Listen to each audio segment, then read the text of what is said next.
This is the Unstuck movement. These are true testimonies of breakthrough. I am your host, Rob Z. Welcome to the platform. And today I'm super excited to welcome with us the wonderful, the incredible Michelle Maidenberg is in the house. Dr. Michelle Maidenberg is in the house. And I love to start these episodes off, Michelle, with a powerful question to get right into things. The question I have for you is, what do you feel is the one thing that's stopping people from truly living fulfilled lives? So that's multifaceted, but I will say our minds. It's an easy answer. It's our minds, our cognition. So the way that our minds are wired, I'm going to say, based on neurophysiology, is to avoid danger and discomfort. And it takes the path of least resistance. So that is what leads to stuckness, if I had to say it in a nutshell. You know, there's a lot more to that. But, I always tell people we don't want to ever behave from our thoughts and feelings. We want to behave from our values. So that is like my platform, off the bat. Very true. Yeah.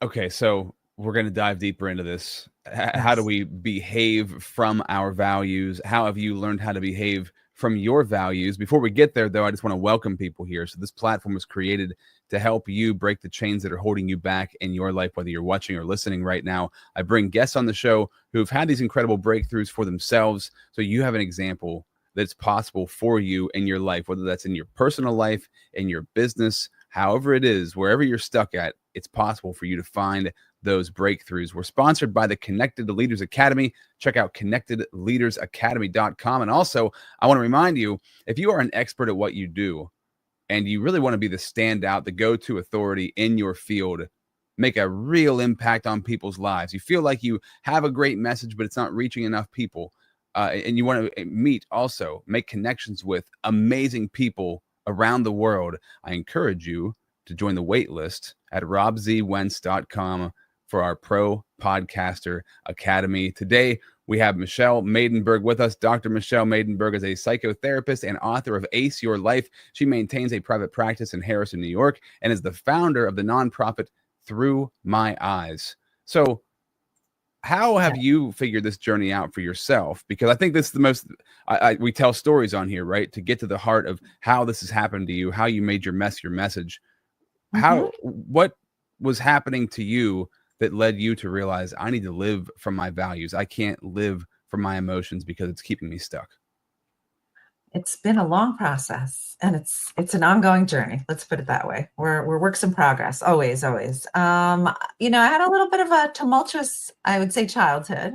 My parents divorced when I was 3, which is really young, and a lot of ups and downs throughout my journey. I also have 4 Holocaust survivor grandparents, so there was a lot of intergenerational trauma. All of them had most of their families murdered before their very eyes. So you can imagine, again, based on the trauma, the impact it had on their, raising their children and just them personally. So I'm an empath by nature. And I remember my grandmother used to tell me stories since I was a little girl about the war. And I didn't realize, to me, it was just like a story because I heard all the stories before and, they were interesting. But knowing that I'm an empath today as an adult, I really think about how did I absorb those stories? What impact did it have on me? And I think I naturally gravitated towards helping other people. That was just, it led me there. I think I had a real deep connection and compassion for my grandparents, and what they went through.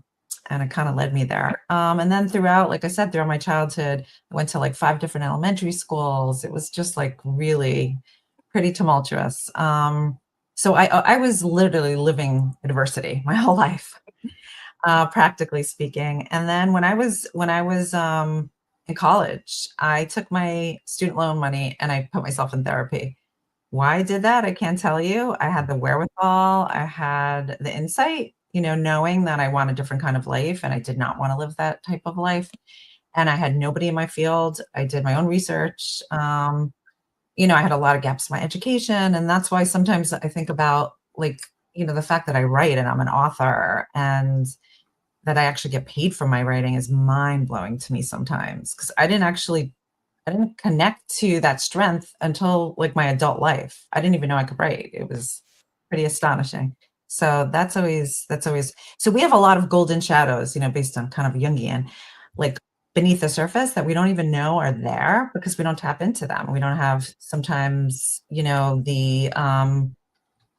have the opportunity to. So I was fortunate in that kind of way. But here's this, my entire life, which I recognize over the past really 5 years or so, is I repressed. I'm like a master repressor. And I always had this belief, and I really believed it, that I'm so fortunate that I went through what I went through because that's what made me to who I am today. And if I didn't go through that, then, and like it didn't affect me and I'm okay. And of course, discovered that wasn't exactly the case. It affected my relationships. And I'm still learning about it, but realize that, yeah, it did affect me. And yes, I need to work on it. And I'm doing like a deep, deep dive. The past couple of years, I've been doing like real deep work. And it amazes me how much it impacted me more than I ever knew. And now when I go, because that's like a default place, I could like go right into that, kind of repression. And I know how to cut off when I need to. And I have to really be conscious of that today. Like when I feel it coming on, when I feel disconnected, when I feel like I'm not being my best self. So how I got here was really the work I've been doing on myself, and also more importantly, the work I've been doing with my patients. I developed this method called ACE, which is Ace Your Life, and it's predicated on acceptance, compassion, and empowerment. So the way that I structured the book is I really talk about our neurophysiology because we need to understand how our brains function, because that really creates a lot of barriers in our behavior. And then I have a whole section on values. So people try to convince me literally that they know what their core values are. And I do these exercises around our values and they discover something a little bit different. And there's all different kinds of values. There's values that we acquire. There's values that we aspire. There's values that are circumstantial. So, and then we also need to know what to do once we've extrapolated our values. We need to know what to do with them in order for them to be a guide to action, in order for us to understand when we have a conflict in values and it's difficult to make decisions and we have to strategize. And then I get into each part of that. We never learn to be accepting. We never learn to be self-compassionate. So I discuss the barriers because we need to understand there are such a multitude of barriers that get in the way. We get in our own way. Mm-hmm. And a lot of it is not our fault because, as you know, we're not in control of a lot of our lives. Stuff happens. I mean, I work with people and the adversity that some people go through is just astonishing. You can't even make it up. And then this, second parts of the chapters talk about how to integrate.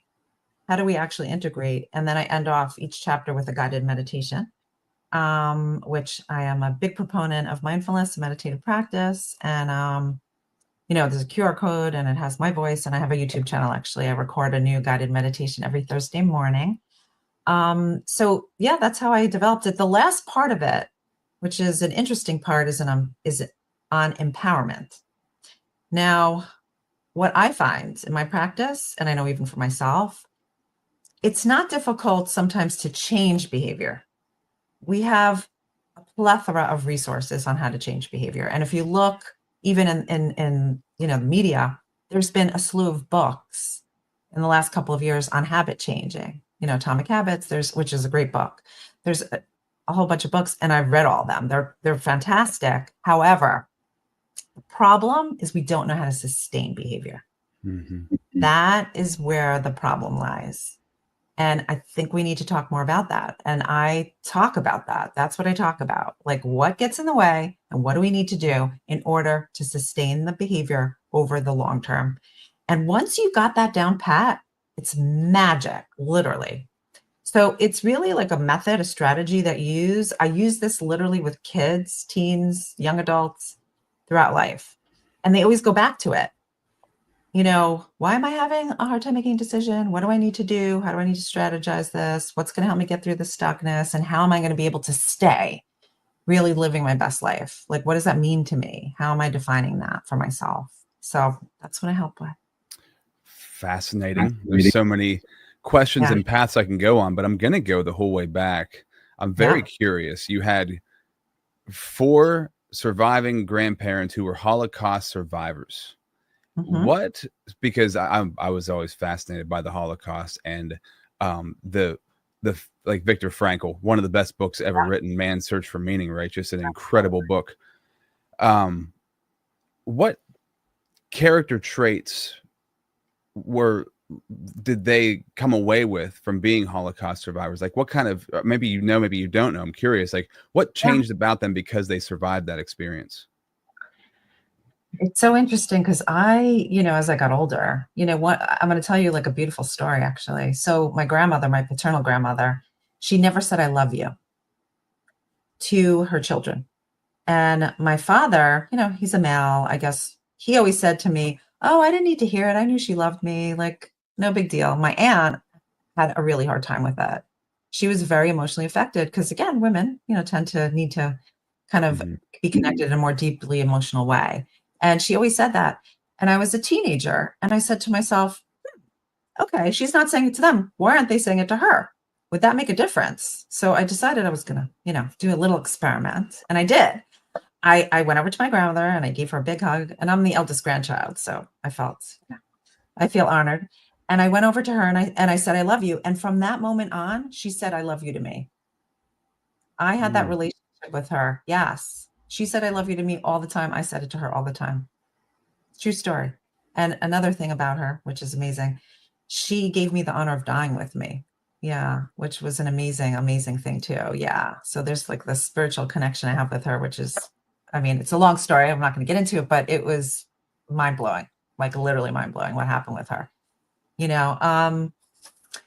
So one day I also thought to myself, how did they live through that?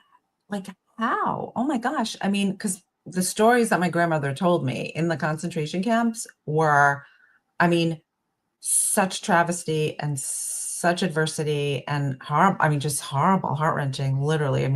Not being able to eat, just from physical to emotional to whatever. And I said to her one day, I said, how did you live through that? Like, I don't even understand. So she said to me, that wasn't our life. She said, we had a life. Like we went to school and we had friends and we went to the store and we worked on the farm. And like, we knew that this was just something going on for us, but we always had that vision and that hopefulness that we will have the life we had, and that's real life. And I was like, wow, So it has a lot to do with mindset. It's how we see things. And Viktor Frankl, who you mentioned before, Ray, is all about purpose, a sense of purpose and meaning. And he talks a lot about how people in the concentration camps, the ones who survived was the ones who found meaning even within that dire situation, whether it was singing to other people, right, and kind of tapping into their kindness or whatever the case is. So a lot of it, sometimes we can change our circumstances. And that's part of the acceptance, Yeah. But what do we do with that? What do we do with that? What we do with that is we engage in suffering and we think about and wish that things were different. That is the definition of suffering. No, if you live in that, you have regret and shame and sadness, and there's no movement at all. But if you're able to say, this is my circumstance and all the feelings that go along with it and everything else, then even within that context, you could find something where you could actually take a step forward. There's the hopelessness and the helplessness that we feel that keep us stuck, and the lack of confidence in ourselves, the lack of self-efficacy and the lack of self-compassion depletes us. It literally kind of depletes us from our energy, from our strengths, from who we are fundamentally, from our wholeness, and it does a number on our mind. And that is really what the core is, like building up your confidence. People are not productive and perform when they don't feel confident. That's just the way it is. That is the crux of what we need to get to. So my whole platform is about building your confidence and all the ways that we do that. So good. I love that, Michelle. It's really amazing. And it's just is the truth. And it's amazing that we can the same person can go through, two different people can go through the same situation and both can come out with a completely different perspective on it. That it either, I love to think things happen for me. It makes everything more meaningful in life. But if life's just beating you up all the time, then you're going to be beat up about life all the time, and it's going to continue to trickle out. So I love that you have that perspective. And I just, when I heard you say that your grandparents were Holocaust survivors, I know that had to have had an impact on who you were, an impact on who your parents were, and what an amazing once in a lifetime thing to have gone through. Not to saying it was a great thing to go through, but not many people went through it in the course of human history. Parents, unfortunately, were pretty traumatized, I have to tell you. I mean, I see now, they're, again, emotionally and interpersonally and in terms of intimacy, that's where you kind of see it, and they were children raising children. Like my mom and dad, my mom was 18 and my father was 19 when they got married, and they had me a year later. We literally children raising children, and I see it. I see it so clearly. And, I used to be frustrated, and I have to say I've worked a lot on that. And I really do. I don't get triggered anymore. I honestly don't, because I've worked on that. And I also, I have compassion. The first thing that comes to my mind now when people are kind of acting, I would say, remote from their values. I don't say they're acting mean, they're hurting me, they're, because wounded people wound others. I say that they're remote from their values. That's what I say. And I think to myself, I get curious and I say, why would they be that way? And what is that like for them? And I really look at their pain. I said, for somebody to behave that way, they must be in a lot of pain. And I say, we're all flawed. We're all in pain in some way. And then I could tap into my compassion. And I don't go into the judgmental, critical, because it's very easy to go into that place. That doesn't mean that I have to tolerate and not have boundaries, because that's not the case. Because if I actually am living according to my values, I'm going to set the boundaries. Because the formative value of mine is dignity, self-respect, and all of that. And that dictates me setting boundaries. So I don't question my actions, because I have a roadmap. I actually know I'm guided. And at the end of the day, because I always say that we have to do an inventory. So at the end of the day, I actually sit down and I say to myself, which values did I lean into in the way that I want to? Which one did I lean out of? What do I want to do better tomorrow? And that's also very empowering. It's not like I'm a bad mother or like I'm a thoughtless human. I don't go there. I'm like, yeah, I don't quite lean into that the way I wanted to. Like, not my best day, I wasn't my best self today. But like, how could I do better tomorrow? Yeah, absolutely. Right. Because we all are, I think to accept the brokenness in us and the brokenness in others is a great thing to accept, because we're all a work in progress, and it's very true. And it's, every second's a chance to change, right? If today didn't go the way you wanted to, tomorrow's a chance to change. But if you wallow in it, then there's not going to be that change that you want to see happen. So for 1 minute, we got to shout out the sponsor of the podcast. When we come back, though, you had mentioned something earlier about sustaining behavior long term. And I'm curious, because this is what happens, right? You help somebody to form a habit, or you build a habit for yourself into your life, but you'll slip. A lot of people slip off the habits they've created that are really healthy for them. How do we sustain that behavior long term? We'll talk about that in 1 minute. Are you struggling to make consistent, valuable content for yourself? Do you want to have an efficient and effective way to create content that attracts the people that you want to connect with in life, the people you want to build relationships with in business? Do you want to be the go-to authority at what you do, at what you're great at? Would it be helpful for you if you had a platform that connects you to incredible people in your industry? The kind of platform that gets you leads and lands you clients without you having to beat down anybody's door or blow up anybody's inbox. Whether you're already creating content or you're desiring to start and it's something that's been kind of burning inside of you for a while, I urge you and encourage you to check out the Pro Podcaster Academy. Get started right now. Join the waitlist at robzwentz.com. Hi, my name is Jose Escobar, and I'm the founder and CEO of the Connected Leaders Academy. We're a growing tribe, a community of entrepreneurs all over the world globally. If you're an entrepreneur and you're looking to grow personally and professionally, scale your influence, develop your skill sets, Move the needle in your business. More clients, more money, more profit, the bottom line. And of course, grow your circle and your network like never before. Join the Connected Leaders Academy today. Check me out on Instagram and on Facebook, the @ JAESCO25. We look forward to having you join us. Take care. So I'm loving this conversation. It's amazing, and I really appreciate your insight and the value that you bring to what you do, Michelle. It's phenomenal. I can tell just your the experience that you've had, experience life and business. It's really great to see this coming from the profession that you've practiced for such a long time. I'm curious, how have you sustained your behavior over the years? How do you help other people sustain that behavior long term? So that I'm giving away a lot of magic here, just saying, right? Because that's the magical question. Honestly, it really is. So the way that I teach people to do that is like multi-systemic, I'm going to say, because there's so many, we don't realize the factors that go into our behaviors and our habits. So for one, it has to do with our language, how we speak to ourselves. And, so I came up again with this chart on empowered language, disempowering language, and empowering language. I'll give you a couple of examples, but when you say I have to do something rather than I get to or choose to, right? When you say that I must, I desire to. If you say, this is a really important one, and I actually corrected somebody this morning, a friend of mine, when I was talking to them.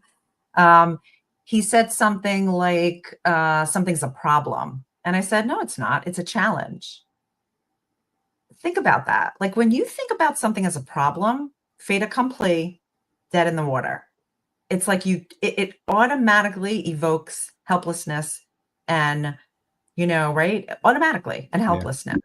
But if you think about it as a challenge, like a challenge is like running a race or like getting to the finish line, then you want to, it increases motivation and inspiration and energy, right? It's a whole different feel to it.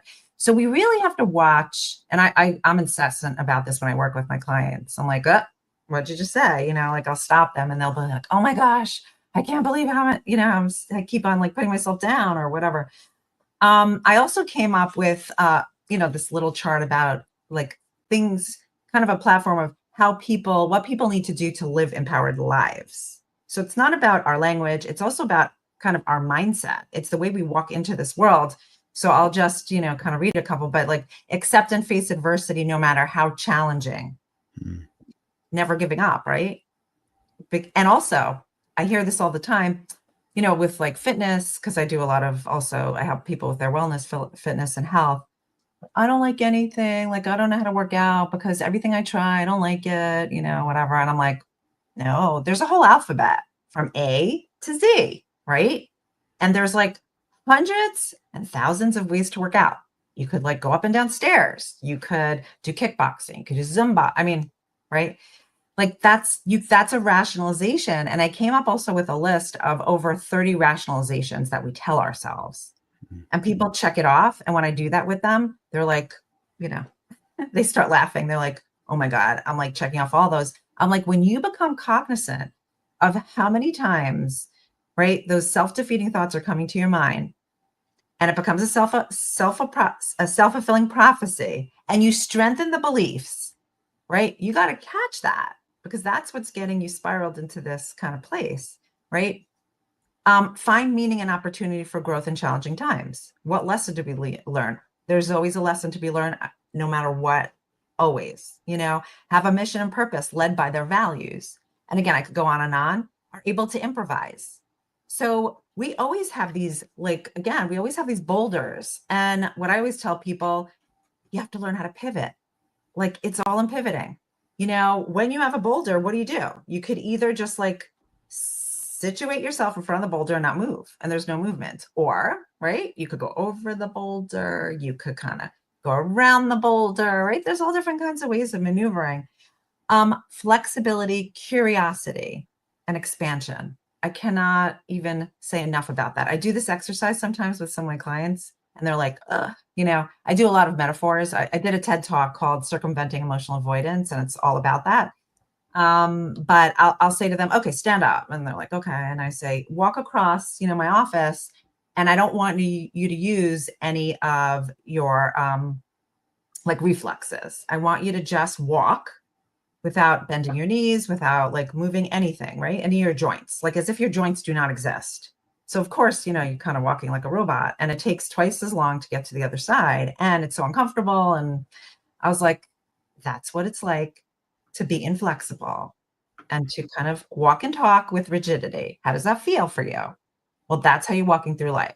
Do you want to continue doing that? You know, right?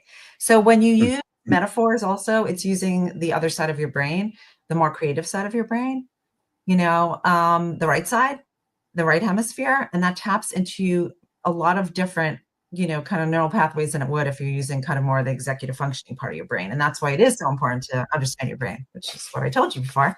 I also talk a lot about what you need to do in order to reinforce the habits. And it's so interesting, before you use the word slip, which I smiled to myself, because that's what I call it. I call it the slip and fall pattern. Everyone slips. I don't know anybody who doesn't slip, right? We all, you know, because we're human, whether it's like, you know, healthy eating or exercising or interpersonal relationships, right? We may say something, may slip. We didn't mean to say it, right? We're not our best selves. But there's a big difference between slipping for a week and falling for 2 months. The recovery is different. So that is where the magic is. Like, can you circumvent? Okay. And then what ends up happening, and it's inevitable, it becomes thoughts about the thoughts, feelings about the feelings, feelings about the thoughts, and thoughts about the feelings.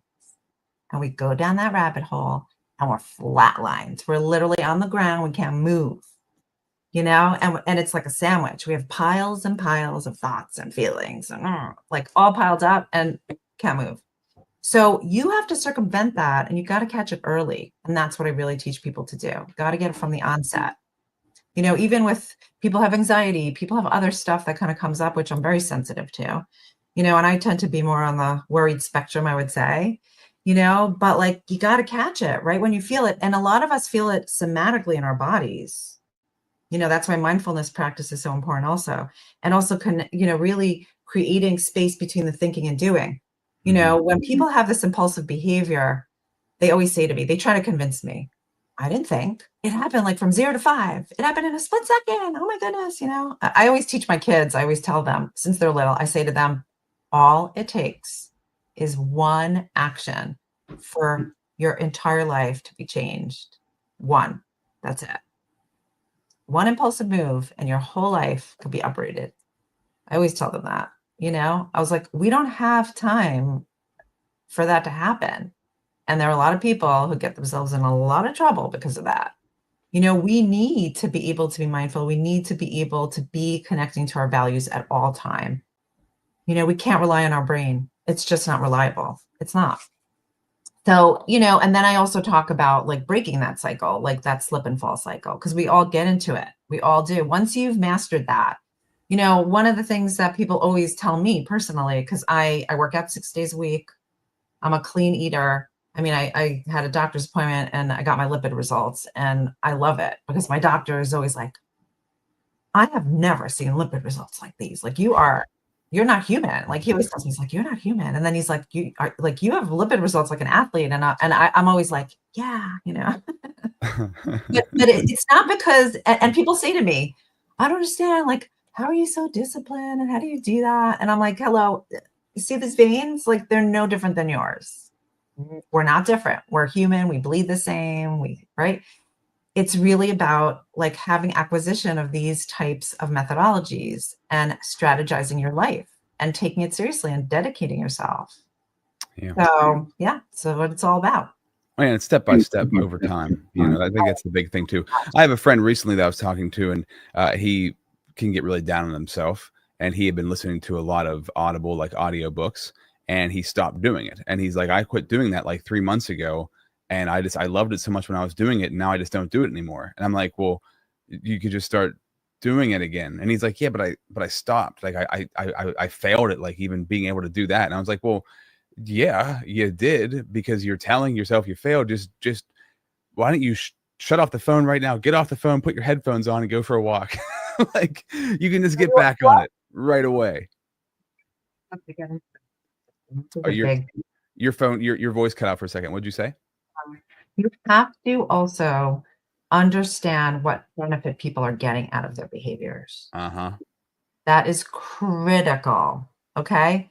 Because if you think about it, why would we continue to behave the way we're behaving if we're not getting something out of it? It doesn't even make sense. Oh yeah, you feed that. You can, and it can feel good to feed that part of yourself. It's like, well, I've been defeated. That victim, the feeling of being victimized, and you're just a product of why things didn't go right. There is a weird connection to that I definitely have experienced that over the years. But knowing the victory and feeling that you're accomplishing the things you want to accomplish, the integrity that you get from that. I was curious for yourself. Yeah. So, practicing what we preach is so important. And when you do fall, what are some of the best methods you have to get back up? And what maybe you're really, really good at it now, but when you were just starting to get better at it, what were some of the things that you did?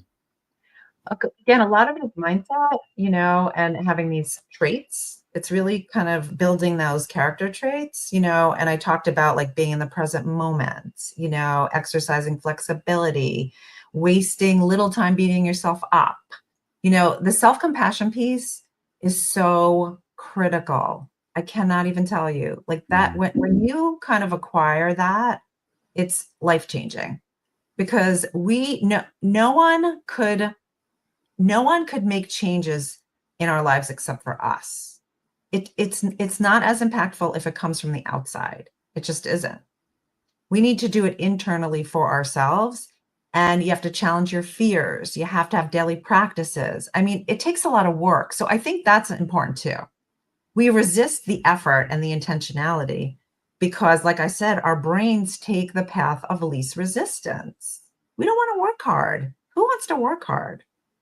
Right?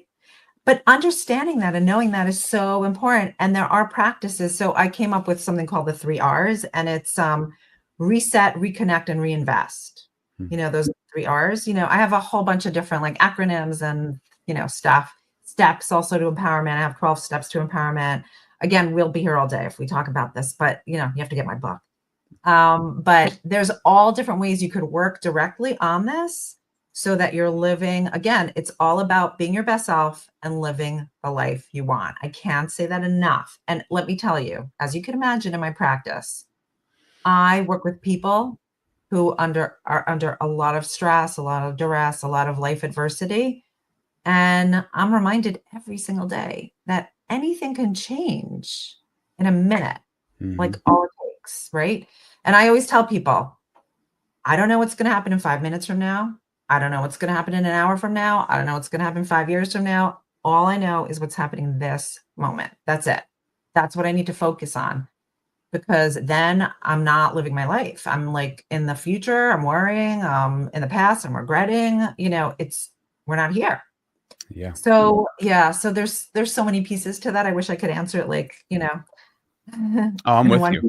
And it's I always look at my 5-foot world. I can only really impact my 5-foot world, the things that I can put my hands on and touch. And this, a lot of those things I also can't control, as in people in my life, but I have the most control over my 5-foot world and who I am, how I'm acting, and what I'm interacting with on a daily basis. Speaking of the book, you can buy Ace Your Life right now on your website, MichelleMaidenberg.com. So if you guys want to get that book and check it out, I highly suggest you do that. That is MichelleMaidenberg.com. Go there right now. You'll see the book. There it is in person. If you're watching, you can see it, so you know what to look for. I wanted to ask you something as we come near the end of this. You kind of said this in passing at the beginning of this episode, but you mentioned a golden shadow. And I've never heard of the shadow self from Carl Jung. Is that where the golden shadow comes from? Yes. Yeah. So there's the dark shadow and the golden shadow. That's Jungian. It's Jungian work. It is amazing stuff. It is absolutely amazing stuff. So what is the golden shadow? It's the parts of us that, come from our energy and our strength that sometimes we haven't unleashed. And I, in my book, the subtitle is Unleash Your Best Self and Live the Life You Want. I use that word very purposefully because it is within all of us. Often it's not unleashed. So it's tapping into that. And I use, actually, in my conclusion, I use this example, which, about like, if you have a piece of marble, right? The marble in and of itself is beautiful, right? It could be very, the color coordination and the, again, even to the touch, it's smooth and, and it feels good, right? But then when you like sculpt it and you build this beautiful sculpture, you could see its essence. It radiates. That's how we are. That we're a sculptor. That's what we are. This is the foundation of who we are. And we could radiate if we kind of tap into all of those golden parts of ourselves. I love that. That's so true. Yeah. That's really good. And to continue to sculpture that and to look at your life in that way, because it's a really beautiful way to look at your life if you look at your life in that vein. So as we wrap it up, right, I just, one of the questions I wanted to ask, I'm curious for yourself, for you, what is the hardest lesson that you've ever had to learn personally? There are so many.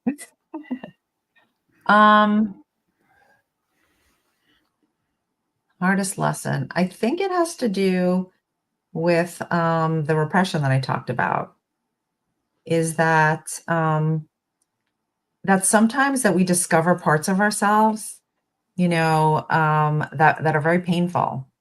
And although it's painful, it's worth it. Because it brings us closer to our authentic self, and as much as like you said, you don't want to jump in head first. You want to take it and I talk about that when I talk about emotional avoidance. You want to go toward it in an extremely mindful, caring, thoughtful, nurturing, and compassionate way. Because those parts are going to resist and they're going to keep pushing you away and shutting you down. And and you don't make any movement. And so literally think about it as a part. If you had to take it outside of yourself and you had to really look at it and be compassionate towards it as a part, right? Nurture it, love it, yeah, I would say that's the hardest thing, is to see the less evolved parts of myself. Oh yeah. Once they're highlighted, you can choose to ignore them, but that's going to destroy you. But to see them, acknowledge them, have the awareness of like, something's got to happen here. That's where the real power lies. I love that. So good, Michelle. It's been wonderful having you on the podcast. Anything you want to throw in before we sign off? That's it. I hope that people, kind of come visit and are interested in my work. And I wish everybody just love and luck. And, listen, life is full of adversity, and we see today, I don't have to go further than right? Yeah. There's a lot going on in the world, God almighty, and we need to stick together because our humanness we need to community, right? We're yeah. Amen. I couldn't agree to that more. That's the truth. This has been another true testimony of breakthrough. Thank you for joining us on the Unstuck movement.